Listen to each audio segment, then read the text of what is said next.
හිතන්න එක මොහොතක මුළු ලෝකෙම විදුලිය විසන්ධි වෙනවා කියලා. ඔබේ දුරකථනය, ඉන්ටර්නෙට් පහසුකම්, බැංකු පද්ධති, GPS වගේ හැමදේම එකවරම නතර වුණොත් මොකද වෙන්නේ?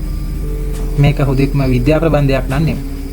මීට වසර 160කට පෙර ඇත්තට මේ වගේ සිද්ධියක් සිදු වෙලා තියෙනවා. එදා තාක්ෂණය දියුණු නැති නිසා අපි බේරිලා තියෙනවා. හැබැයි අද වෙන දෙයක් සිදු වුණොත් අපේ ශිෂ්ටාචාරය වසර 20කට පමණ පස්සට යන්න පුළුවන් වෙනවා.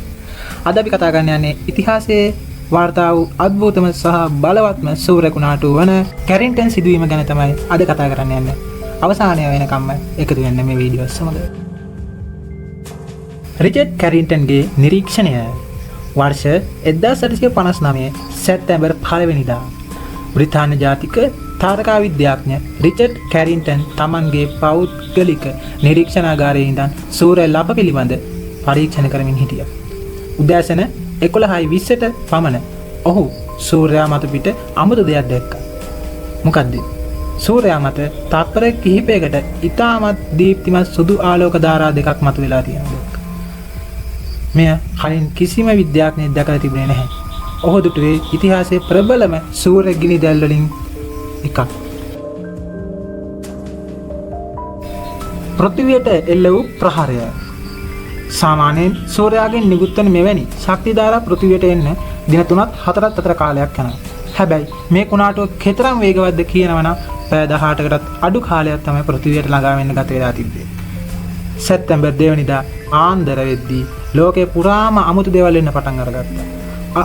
අහස රතු පාට වෙලා රන්වන් පැහැයෙන් බැබලෙන්න ආරම්භ තියෙනවා. සාමාන්‍යයෙන් උත්තර ධ්‍රවයට විතරක් පෙනෙන අරෝරා ආලෝක ධාරා කියුබාව, හවායි, කොලොම්බියාව වගේ රටවල් වලටත් පෙනෙන්න අරගෙන තියෙනවා. එය කෙතරම් දීප්තිමත්ද කියනවනම් මැදියම් රාත්‍රියේ ඇමරිකාවේ මිනිසුන්ට පත්තරයක් කියවන්න පුළුවන් තරම් ආලෝකයක් අහසේ තිබුණ කියලා තමයි වාර්තා වෙන්නේ.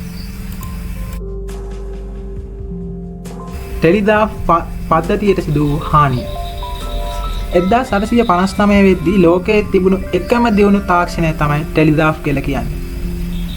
එය එදා හැඳින්වුවේ වික්ටෝරියානු යුගයේ අන්තර්ජාලය කියලා. මෙය සූර්ය කුණාටුව නිසා ඇති වූ චුම්බක ක්ෂේත්‍රයේ බලපෑම මගින් ටෙලිග්‍රාෆ් යන්ත්‍ර පිස්සු වැටෙන්නට වුණා. යන්ත්‍ර වලින් ගිනි පිපුරු විසිවෙන්නට වුණා. සමහර ටෙලිග්‍රාෆ් යන්ත්‍ර කාර්යාලවල ගිනි ගැනීම් පවා සිදු වුණා කියලා තමයි වාර්තාවල සඳහන් වෙන්නේ. වඩාත්ම පුදුම දේ තමයි ක්‍රියාකරුවන් බැටරි විසන්ධි කර තිබියදී පවා අහසේ තිබූ විද්‍යුත් චුම්බක ශක්තිය නිසාවෙන් මෙම යන්ත්‍ර හරහා පණිවිඩ හෝමාරු වෙන්නත් පටන් අරගෙන තියෙනවා. අද මෙවැනි දුයක් වුණොත් අපි මොකද කරන්නේ? දැන් අපි වඩාත්ම වැදගත් ප්‍රශ්නෙට යමු. මෙවැනි ප්‍රබල කුණාටුවක් අද ඇති වුණොත් මොකද වෙන්නේ? අද අපේ මුළු ලෝකෙම දුවන්නේ විදුලිය සහ චන්ද්‍රිකා තාක්ෂණයෙන් බව අපි හැමදෙනාම දන්නවා. විද්‍යාඥයන් කියන විදිහට අද කැරින්ටන් කුණාටුවක් ආවොත් පෘථිවියේ වටා තියෙන සියලුම චන්ද්‍රිකා අකර්මණ්‍ය වෙන්න පුළුවන්. GPS පද්ධතියටත් ප්‍රබල හානියක් ඇති වෙන්න පුළුවන්. විශාල ට්‍රාන්ස්ෆෝමර් පිපිරියාම නිසා මුළු මහත් දීපෙම අඳුරේ ගිලෙන්න පුළුවන්. විදුලිය නැති වුණාම ජල සැපයුම, රෝහල් පද්ධති, බැංකු කටයුතු සම්පූර්ණයෙන්ම නතර වෙනවා. මේ පාඩුව ඩොලර් ත්‍රිලියන ගණනක් වනකට ගණන් බලලා තියෙනවා. සූර්යයා කියන්නේ අපේ ජීවිතය දෙන වගේම ඕනෑම මොහොතක අපේ තාක්ෂණය අලු කර දමන්න පුළුවන් ශක්ති ප්‍රබලයක්. විශේෂඥයන් පවසන්නේ මෙවැනි කුණාටුවක් ඕනෑම මොහොතක නැවත ඇති විය හැකි බවයි. ඔබ හිතන්නේ අපි මෙවැනි ස්වභාවික විපතකට අනාගතයේ මුහුණ දෙන්න සිදු වුණොත් ඔබ සූදානම්ද? ඔබේ අදහස පහතින් කමෙන්ට් කරන්න.